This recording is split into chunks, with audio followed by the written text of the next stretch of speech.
Sometimes when you make a kite, it's designed to be flown in a certain wind range.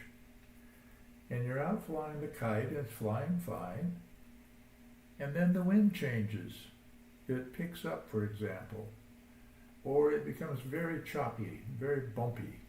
And the way the kite responds to that isn't very good for your flying. It's not enjoyable maybe, or maybe it doesn't have as much controllability, but either way, it makes you kind of want to use a different kite or stop flying altogether.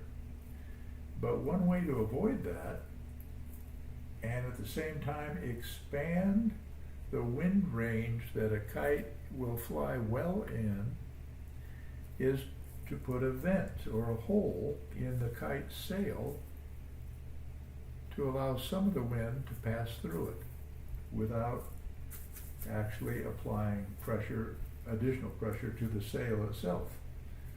Now, I have found that these do several good things.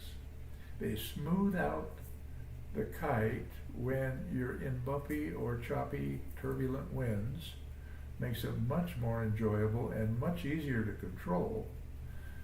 And the other is it'll allow the kite to fly in stronger winds, and it flies pretty much the way it would in lighter wind speeds.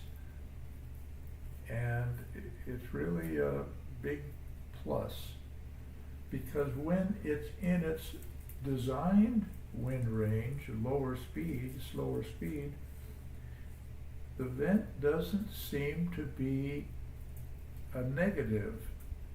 It does slow the kite's forward speed very, very slightly, no matter what the wind speed. If you compare it to the kite without the hole and with the hole, the one with the hole is very little but slightly slower forward speed. Otherwise, the one with the hole flies much better overall. All aspects of it are better. And where you put the hole doesn't make a lot of difference, and it doesn't make a lot of difference what shape the hole is. You could put multiple holes, like I could draw around this can, put one here, as long as I am measuring and they're symmetrical on each side of the spine. If you put the vent below a line that goes from one wingtip to another, if you put them lower than this, they don't improve the kite performance. They, in fact, make the performance worse. So I would not do that. About the most would be like here, where it's mostly above the wingtip line, but partially below. It'd be better probably if it were a little bit higher towards the nose, but it can be a rectangular shape, diamond shape, whatever.